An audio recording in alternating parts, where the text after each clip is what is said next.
बनर्जी अपने political ground को मजबूत करने के लिए 3 दिन के लिए नॉर्थ बंगाल जा रही हैं। सिलीगुड़ी, जलपाईगुड़ी और कोच बिहार में ममता अपनी पॉपुलैरिटी का टेस्ट करेंगी। बीजेपी का दावा है कि ममता की जमीन खिसक रही है। क्या चुनाव को लेकर अभी से हिंसा का दौर शुरू हो गया है? बंगाल की हकीकत क्या है? बंगाल की ग्राउंड सिचुएशन क्या है? इसे बंगाल जाकर ही समझा जा सकता है। इसलिए इंडिया टीवी संवाददाता अर्चना सिंह ने बैटल ऑफ बंगाल की एक्चुअल ग्राउंड रिपोर्ट भेजी है।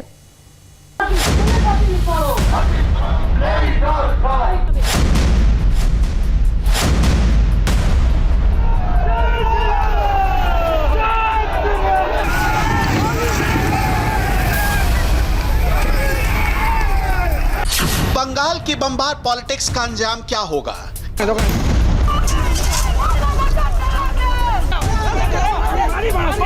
चुनाव से पहले पश्चिम बंगाल में कितनी जाने जाएंगी?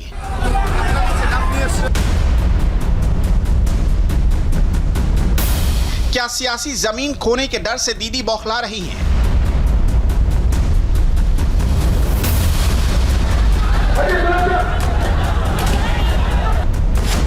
क्या ममता बनर्जी को चुनाव में अपनी हार दिखने लगी है?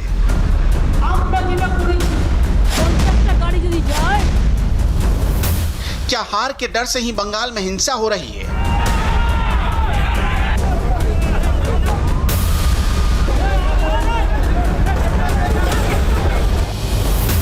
उत्तर 24 परगना के हाली शहर में बीजेपी का प्रचार कर रहे सैकत भवाल को पीट कर मार डाला गया। लोहे की रॉड और कील लगी हुई लाठियों से उनको तब तक मारा गया जब तक उनकी जान नहीं निकल गई। तस्वीरें इतनी भयानक है कि उन्हें साफ साफ दिखा नहीं सकते। रॉड था, उसका जो पुलिस का भी डंडा, जो इलास्टिक जो डंडा वो भी था। उसका बड़ा जो कोदाल होता है, कोदाल बेलचा, उसका डंडा था और उस सब में ब्रेक लगा हुआ था। इस पॉलिटिकल मर्डर के कुछ ही देर बाद बंगाल पुलिस की टीम बीजेपी सांसद अर्जुन सिंह के घर सर्च वारंट लेकर पहुंच गई, जबकि मामला कोर्ट से सेटल हो चुका है। सबसे सनसनीखेज तृणमूल के सीनियर लीडर सुब्रतो मुखर्जी का वो बयान है कि बीजेपी अगर हारी तो ममता बनर्जी की हत्या करा सकती है। अरे ममता बनर्जी हत्याओं का दौर चला रही हैं, उनको कौन हत्या करेगा? आज एक बात बताइए, जब उन्होंने आंदोलन किया था तो उनके परिवार के कौन से लोग मारे गए थे? कहां पर उन्होंने लड़ाई की थी? लड़ाई उस समय भी कार्यकर्ता मारे गए थे और आज वो खुद मार रही हैं, जिन कार्यकर्ताओं के बल पर वो चुनाव जीतकर सरकार बनाई, आज कार्यकर्ताओं की हत्या करा रही है, निर्दोष लोगों की हत्या हो रही है। ममता बनर्जी की सरकार ने इनकम टैक्स डिपार्टमेंट के उन अफसरों पर मुकदमा करा दिया है जिन्होंने कोल माफिया के खिलाफ छापेमारी की थी। जेपी नड्डा की सुरक्षा में लापरवाही बरतने वाले अफसरों को लेकर दीदी मोदी सरकार से भिड़ी है। ये सारी बिसात बंगाल चुनाव को देखते हुए बिछाई जा रही है, जिसमें ममता को लगता है कि बीजेपी उनके गढ़ को हिलाने वाली है। बंगाल में बीजेपी की तैयारी भी जबरदस्त है। 2019 में बीजेपी का मिशन आधा हुआ था, 2021 में उसे पूरा करने का इरादा है। बंगाल चुनाव की एक और तैयारी कोलकाता से 1,500 किलोमीटर दूर हैदराबाद के एक बंद कमरे में हुई। हिंदुस्तान की सबसे बड़ी मुसलमान पार्टी बनने के लिए मजलिसे इत्तेहादुल मुसलमीन के लीडर असदुद्दीन ओवैसी ने स्ट्रेटेजी बनाई। बिहार के सीमांचल में 5 सीटें जीतने के बाद ओवैसी का प्लान बंगाल फतह करने की है। ओवैसी उस बंगाल की सियासत में तूफान लाना चाहते हैं जहां पहले से ही बवंडर मचाए।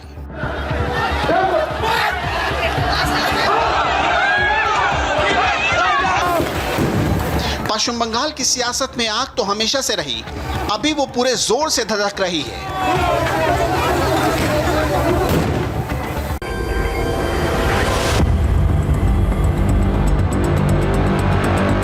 बंगाल की ग्राउंड सिचुएशन को समझे बिना बंगाल चुनाव को नहीं समझा जा सकता।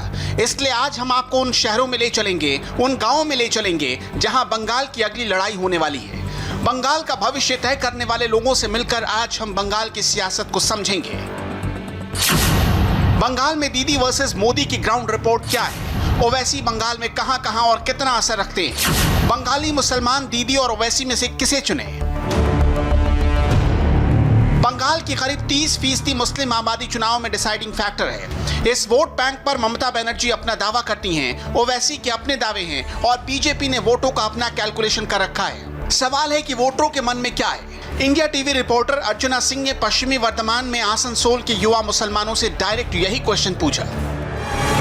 इस वक्त हम आसनसोल में हैं और आसनसोल में टीएमसी के लिए सिर्फ बीजेपी नहीं बल्कि आंतरिक कलह भी बड़ी चुनौती है। और अगर एआईएमआईएम भी अपना उम्मीदवार यहां उतारती है तो ममता बनर्जी के लिए तीन तरफा चुनौती होगी और वो इससे किस तरह निपटेंगी, साथ ही क्यों लोग एमआईएम को वोट दें, क्या ऐसी चीजें हैं जो नहीं हुई हैं। लोगों का कहना है कि डर से वोट लिया गया है, काम नहीं किया गया, इलाके में भारी नाराजगी है। ये बताइए कि यहाँ के लोग एमआईएम को क्यों वोट देंगे। देखिए मैडम, 2010 में हम लोग से वोट उर्दू के नाम पर लिया गया कि अगर हमारे सरकार बन जाता है सबसे पहले मैं वेस्ट बंगाल में उर्दू को सेकंड लैंग्वेज दूंगा। तो हमारा पब्लिक एकजुट होकर टीएमसी को वोट दिया। तो हम लोग का मैडम नाराजगी इस बात का है, हम लोग, मैं भी एक स्टूडेंट हूँ, हमारा पश्चिम बर्धमान से लगभग 2 से 3 हज़ार स्टूडेंट झारखंड को जाती है, जिसमें से लड़कियां भी है और लड़का भी है। तो इसलिए कि आज वो लोग इसलिए जाते हैं कि अपना तालीम को यहाँ 12वीं पास करने के बाद से कॉलेज में उर्दू का सुविधा नहीं है। ममता ने उर्दू को बंगाल का सेकंड ऑफिशियल लैंग्वेज नहीं बनाया तो मोहम्मद रिजवान खफा है, लेकिन क्या उन जैसे मुसलमान वोटर इस नाराजगी से असदुद्दीन ओवैसी की पार्टी को वोट देंगे? मैडम, सारे मुद्दे आते हैं मुसलमान वोट्स पर। जहां तक बात है मुसलमान वोटर की, तो हमारे वेस्ट बंगाल में तकरीबन 30% मुस्लिम समुदाय हैं, 30% मुस्लिम वोट है। तो मुस्लिम के नाम पर जो है सिर्फ वोट लिया जाता है, काम नहीं हो पाता है। ये वोट क्या डर दिखाकर लिया जाता है कि अगर दूसरी पार्टी आ गई तो ये हो जाएगा, उसकी आड़ में काम नहीं होता है? बिल्कुल। आज हमें ये शर्म आ रही है बोल करके, आज 10 साल ममता बनर्जी ने अपनी कुर्सी को जमाए रखा, तो ये लोग अपनी बाप को जागीर समझते हैं। कुर्सी को क्या कहते हैं, ये मेरी सत्ता है, ये मेरा राज है। तो ऐसे पॉलिटिशियन को मैं बिल्कुल पसंद नहीं करता जो ये बात कहते हैं कि मैंने 10 साल तक राज किया। राज करने के लिए तुम्हें यहाँ नहीं बैठाया गया, तुम एक जनता के नौकर हो। मैं गुजारिश करता हूँ ममता बनर्जी से कि मैं ये बात जानता हूँ कि वो बीजेपी को हराने के लिए, बीजेपी को गिराने के लिए हर एक चाल चल रही हैं। वो बहुत शाबाशी के लायक है, बहुत शाबाशी के लायक है। वो हर काम से बीजेपी को चुनौती दे रही हैं और बीजेपी को चित कर रही हैं। लेकिन मैं कहना चाहता हूं कि अब वो कमजोर हो चुकी हैं और अगर आपको अपनी ताकत में इजाफा करना है तो एमआईएम के लीडर जनाब असदुद्दीन साहब को साथ देना चाहिए। आसनसोल बंगाल के सबसे बड़े शहरों में शुमार है। यहाँ दंगे का लंबा इतिहास भी है। बुजुर्ग मुसलमान ममता के साथ है, नौजवान मुसलमान ओवैसी को पसंद करते हैं। कहूँ पे काम नहीं हुआ, कहीं कचरा गोदाम नहीं बनाया है, ना नली बनाया, ना गली बनाना, सही से साफ करने वाला आता है, कोई सिस्टम नहीं। तो भी 2 टर्म से तो चुन रहे थे ना आप लोग? हाँ, तो हम लोग को पास ऑप्शन नहीं था, ऑप्शन नहीं था, हम लोग पास ऑप्शन नहीं था। हम लोग बीजेपी पर जा नहीं सकते हैं। कोल माइंस आसनसोल की पहचान है और इसी से सबसे ज्यादा रोजगार मिलता है। शहर की दूसरी पहचान मैथन डैम है। बराकर नदी पर बने डैम से तैयार होने वाली बिजली पूरे बंगाल को रोशन करती है। बराकर नदी पर बना ये मैथन डैम है। इस वक्त हम मैथन झील पर हैं जो 65 वर्ग किलोमीटर में फैली हुई है। ये दामोदर घाटी परियोजना के अंतर्गत डैम बनाया गया अपनी तरह का इकलौता डैम है, ये हम कह सकते हैं, क्योंकि यहाँ पर जो हाइडल पावर स्टेशन है वो जलस्तर से 100 फीट नीचे है। तो इसकी गहराई तो नापना आसान है, लेकिन यहाँ पर राजनीति की गहराई नापना थोड़ा मुश्किल है, क्योंकि यहाँ की जनता विधानसभा चुनावों में ममता बनर्जी को वोट कर रही है, लेकिन ऐसा लगता है लोकसभा चुनावों में उसकी पसंद बीजेपी है। 2014 में सीपीएम के गढ़ आसनसोल में बीजेपी ने बाबुल सुप्रियो को उतारा और उन्होंने जीत हासिल की। 2019 में भी यही पैटर्न बरकरार रहा, लेकिन पूरब बर्धमान में 11 विधानसभा की सीटें हैं, 9 सीटें टीएमसी के पास हैं, 2 सीपीएम जीत पाई थी 2016 में। लेकिन सवाल यह है, क्या ममता बनर्जी अपना ये गढ़ बचा पाएंगी, क्या वो अपनी बढ़त बरकरार रख पाएंगी? क्योंकि 2019 में भारी जीत के बाद बीजेपी में उत्साह है। आसनसोल से बीजेपी के बाबुल सुप्रियो लगातार 2 बार से संसद पहुंच रहे हैं। आसनसोल में विधानसभा की 9 सीटें हैं, जिनमें से 7 सीटें टीएमसी के पास हैं। शहर का मेयर भी तृणमूल का है। क्या 2021 में यहां बदलाव होने वाला है? हम इस वक्त हैं आसनसोल की मार्केट में और ये बहुत बड़ी मार्केट है। ये आप देख रहे हैं, यहाँ पे भारी भीड़ होती है। इस वक्त कामकाज कैसा चल रहा है, लोग क्या सोचते हैं, क्या उनके मन में बदलाव की कोई बात है या उनको लग रहा है जो जैसा चल रहा है वो बेहतर है, ये उन्हीं से बात करते हैं। आपका नाम क्या है? मोहम्मद हसनैन। ये बताइए कि कामकाज कैसा चल रहा है आजकल? हाँ, अभी ठीक है, मोटा मोटी चल रहा है अभी। अब कस्टमर आ रहे हैं? हाँ, कस्टमर भी आ रहे सरकार कैसा काम कर रही है? हैं। सरकार ठीक काम कर रही है। ठीक काम कर रही है। अच्छा, अगर MIM यहाँ आता है तो क्या उसको वोट मिलेंगे यहाँ पर? हाँ, मिलेंगे, वोट मिलेंगे। कैसा काम हो रहा है यहाँ? सरकार कैसा काम कर रही है? कहाँ कुछ काम करे सर, कोई काम हो ही नहीं रहा सही से। लोग क्या सोच रहे हैं कि क्या सरकार बदलनी चाहिए या ठीक चल रहा है? ये बदलना चाहिए हमेशा। तो क्या ऑप्शन क्या दिख रहा है? ऑप्शन तो दिख नहीं रहा है, बस कोशिश कीजिए बदल जाए, सही रहेगा। सरकार कैसा काम कर रही है? सरकार सही काम नहीं कर रही है। तो इस बार क्या सोच रहे हैं, बदलाव की कुछ सोच रहे हैं? इस बार तो बदलाव होने की चांस पूरा दांया है, चांस है। लेकिन कौन ऑप्शन दिख रहा है कोई? ये अभी तो लगता है फिर वही बीजेपी आने वाला नया। और अगर MIM यहाँ पे उम्मीदवार उतारेगा तो क्या सपोर्ट मिलेगा लोगों को? सपोर्ट तो उसे मिलने का चांस भी है। MIM अपना उम्मीदवार उतारता है तो क्या यहाँ का मुसलमान उसे समर्थन करेगा, वोट देगा? नहीं, मैं तो नहीं दूंगा। क्यों? TMC से मैं खुश हूँ। सरकार आप लोगों के लिए काम कर रही है? हम लोग के लिए क्या करे, कुछ नहीं कर रहे हैं। ये है कि चैन से हम लोग यहाँ दुकानदारी करता है। ये बताइए, क्या इस बार सोचा है कुछ बदलाव होगा? नहीं, बदलाव होने के लिए नहीं सोचा है। अच्छा, MIM भी कह रही वो यहाँ पे उम्मीदवार उतारेगी, क्या वोट मिलेंगे उससे? नहीं, उम्मीद नहीं है। क्यों नहीं सपोर्ट कर रहे हैं लोग? यहाँ TMC का है, TMC ही रहेगा और दूसरा पार्टी नहीं है। बीरभूम बंगाल की बदल और बदला पॉलिटिक्स का एक और बड़ा सेंटर है। पूरे देश में CAA का मुद्दा भले ही ठंडा पड़ गया है, बीरभूम में ये पॉलिटिकल डिस्कशन का हॉट केक बना हुआ है। ममता सरकार ने पश्चिम बंगाल में CAA लागू नहीं किया है, बीजेपी उसे लागू कराने पर अड़ी है। कानून में क्या है, इसे लेकर वोटर में जबरदस्त कंफ्यूजन है। और रहने वाले कहाँ का है? जो CA चालू करेगा वो खुद CA के अंदर में पड़ जाएगा। ये मोदी सरकार रहेगा तो ये देश आरो खराब ही होगा। ये मोदी सरकार ठीक नहीं है। किसान के लिए कैसे बिल पास किया? भारत का आदमी भारत में ही रहेगा। लेकिन CA आने से ऐसा थोड़ी होगा कि भारत के लोग बाहर चले जाएंगे, तो बाहर के लोगों के लिए है। ये तो भारत है, इंडिया का पूरा आदमी इंडिया में रहेगा। हाँ, ये कोई बात नहीं है। वो मोदी बोलेंगे भी तभी नहीं निकाल पाएंगे हम लोग। नहीं, तो इस कानून में ऐसा है भी नहीं ना कि यहाँ के लोगों को बाहर जाना पड़ेगा। क्यों जाना पड़ेगा? हम लोग को इंडिया है ना। वही तो कह रहे हैं कि ऐसा नहीं है कि जाना पड़ेगा, यही बात तो कह रहे हैं। नहीं जाना पड़ेगा। पूर्व राष्ट्रपति प्रणब मुखर्जी का पुश्तैनी घर और पहला स्कूल इसी बीरभूम में है। रविंद्रनाथ टैगोर का शांति निकेतन भी यही है, मगर फिलहाल बीरभूम की सियासत में शांति नहीं है। TMC बीरभूम की नंबर 1 पार्टी है, लेकिन बीजेपी ने पिछले 1.5 साल में यहां अपना बेस बढ़ाया है। CPM और कांग्रेस को पछाड़कर बीजेपी यहां नंबर 2 की पार्टी बनी है और अब नंबर 1 की पार्टी बनने के लिए जोर लगा रही है। सवाल है कि बीरभूम के वोटर के मन में क्या है। ठीक ही चल रहा। हाँ, आलू का दाम भाव ज्यादा हो गया, अभी थोड़ा कमी हो रहा। तो यहाँ पर कुछ बदलेगा? सरकार बदलेगी या यही चलेगी? नहीं, ऐसा ही चलेगा तो ठीक है। सरकार सही काम कर रहा। कैसा काम करी? ठीक काम कर रही है? आपको लगता है बदलना चाहिए? चेंज होनी चाहिए। चेंज होना चाहिए। सरकार कैसी चल रही है, कैसा काम कर रही है? सरकार काम कर रहा है, मगर जो भी काम कर रहा है वो ठीक से नहीं है। तो आपको क्या लगता है, इस बार सरकार बदलेगी या यही रहेगी? वेस्ट बंगाल सरकार बदलना ही चाहिए। क्या लग रहा है कि सरकार बदलेगी या नहीं बदलेगी इस बार? सरकार तो ठीक ठाक ही है और युवा का अगर काम मिलता है तो बहुत बढ़िया है वहाँ पर। सरकार कैसा काम करी यहाँ की पश्चिम बंगाल? अच्छा से सरकार अच्छा काम कर रहा है। तो यही सरकार आगे भी चलनी चाहिए? हाँ, जरूर।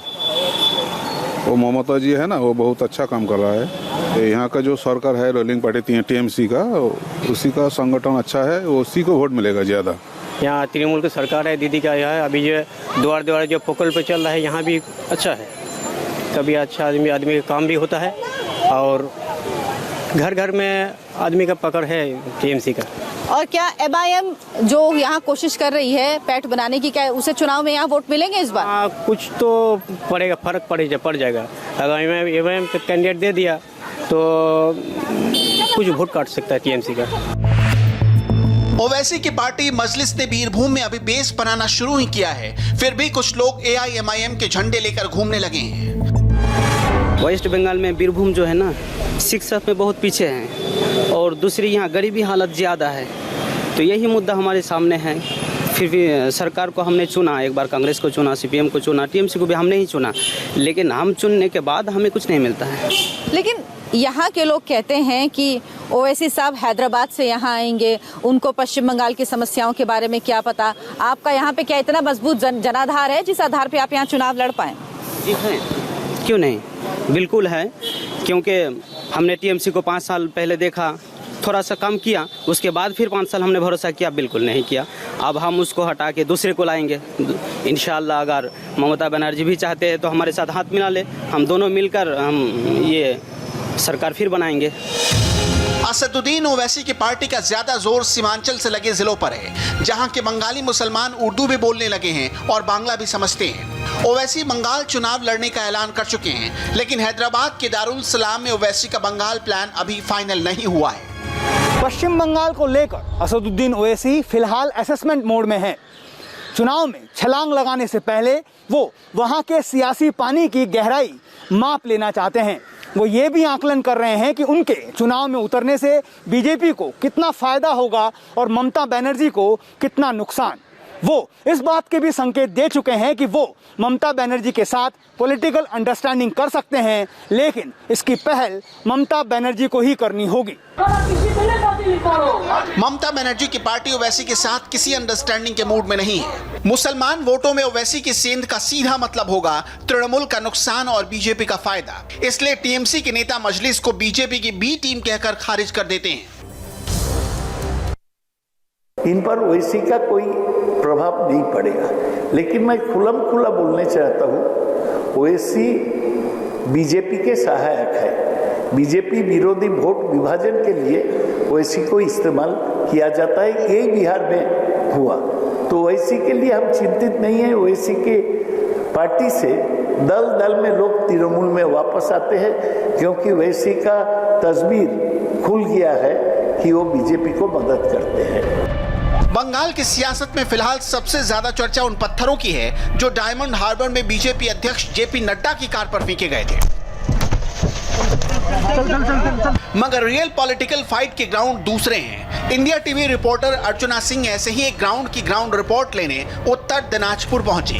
केंद्रीय मंत्री देबाश्री चौधरी के इलाके में विधानसभा चुनाव से पहले बदलाव की कैसी बयार बह रही है, इसे दिनाजपुर के लोगों से समझिए।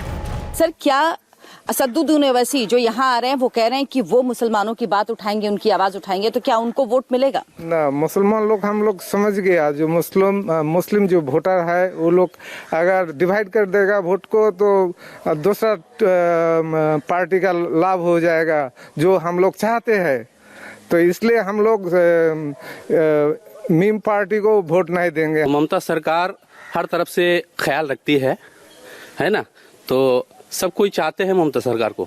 ना, दीदी जो कर रहा है बहुत बढ़िया कर रहा है, बहुत काज किया है ओनली फॉर TMC।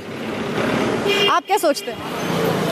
हमको तो बढ़िया लगता है दीदी का काम, जितनी भी करते हैं बहुत कुछ किया है। आप क्या कहेंगे? बहुत अच्छा है दीदी के लिए। सरकार, आपको क्या लग रहा है कि इस बार सरकार बदलनी चाहिए या पुरानी सरकार जो काम कर रही है वो ठीक है? नहीं, सरकार तो बदलना चाहिए। आपको क्या लगता है कि किसको चांस देना चाहिए अब? तो अभी बीजेपी को अच्छा लग रहा है, बीजेपी आएगा तो देखा जाएगा। आपको लग रहा है कि एक चांस उनको देना चाहिए? क्या आपको लगता है सरकार इस बार बदलेगी, बदलनी चाहिए? सरकार तो लगता है यहाँ पर बदल जाएगा, इस साल बदल जाएगा, लगता है ऐसा। कौन ऑप्शन दिख रहा है लोगों को यहाँ पे सामने? ऑप्शन हमारा जो सरकार है वेस्ट बंगाल का कामकाज ठीक किया है, लेकिन उसमें थोड़ा सा जो जाति भाव जो है उसमें थोड़ा सा वो ज़्यादा घुस गया है। तो यही गवर्नमेंट रहनी चाहिए या गवर्नमेंट बदलनी चाहिए? ये तो पब्लिक के हाथ पे है ना। पब्लिक क्या सोच रही है? पब्लिक मुंह में बोलता है कुछ और करता है कुछ और। नॉर्थ दिनाजपुर में 50% मुस्लिम आबादी है। इसकी 206 किलोमीटर लंबी सीमा बांग्लादेश से लगती है। नॉर्थ दिनाजपुर की घुसपैठ बड़ी समस्या है। बंगाल के जिस चिकन नेक का जिक्र बार बार होता है, उसका एक हिस्सा नॉर्थ दिनाजपुर में भी पड़ता है। दिनाजपुर कभी कांग्रेस नेता प्रियरंजन दास मुंशी का गढ़ था। यहाँ की रायगंज लोकसभा सीट से उनकी पत्नी दीपा दास मुंशी कभी सांसद रही थी। 2014 में यहीं से सीपीएम के मोहम्मद सलीम जीते थे, लेकिन 2019 में बीजेपी ने यहाँ धमाकेदार जीत दर्ज की और अब ओवैसी की इस पर नजर है। दिनाजपुर में अगर 50% मुसलमान वोट है तो मुर्शिदाबाद में उससे भी ज्यादा करीब 60% मुस्लिम वोट है जो बांग्ला भाषी है। मुर्शिदाबाद की सीमा भी बांग्लादेश से लगती है। पिछड़ापन इतना कि आज भी सिर्फ नाव का ही सहारा है। सिस्टम बदलेगा इस बार कि नहीं बदलेगा? अगर मोदी जी आएंगे ना तो जरूर बदलेगा, क्योंकि मैं खुद राजस्थान में रहती हूँ पिछले 15 साल से और मैं खुद मोदी जी को वोट देती हूँ, तो मुझे पता है अगर मोदी जी इधर आएंगे तो जरूर ये बदलेगा, और अगर मोदी जी नहीं आएंगे तो बिल्कुल भी नहीं बदलेगा। चेंज तो जरूरी होगा। बहुत अन्याय चल रहा है बंगाल पर, बहुत अन्याय। हमको कहते हैं हम बीजेपी करना, इसीलिए वो जो मोदी जी का घर हुआ नहीं है अभी, चेंज जरूरी होगा। और यहाँ AIMIM अगर असदुद्दीन ओवैसी आते हैं तो उन्हें मिलेंगे वोट? शायद मिलेगी, कम मिलेगा, उतना ज्यादा नहीं मिलेगा जितना सोच रहे हैं। यहाँ पर क्या यहाँ के लोग, पश्चिम बंगाल के लोग असदुद्दीन ओवैसी पर भरोसा कर रहे हैं? इंशाल्लाह जरूर भरोसा करेंगे। असदुद्दीन ओवैसी मीम पार्टी अगर बीजेपी के सुविधा करते तो अगला जो 19 में जो चुनाव हुआ है, ये चुनाव में 18 सीट बीजेपी को कैसे मिल गया। मुर्शिदाबाद में कुछ समय से यहाँ जिहादी तत्वों की सक्रियता भी बढ़ी है, जिसे कंट्रोल करने के लिए NSA अजित डोभाल को भी मुर्शिदाबाद का दौरा करना पड़ा था। बंगाल में तृणमूल का ग्राउंड नेटवर्क किसी भी दूसरी पार्टी से ज्यादा मजबूत है, लेकिन ममता के साथ 10 साल की एंटी इनकम्बेंसी भी चल रही है। बीजेपी को मौका दिख रहा है, लेकिन बंगाल की लड़ाई लंबी है, फासला बहुत ज्यादा है।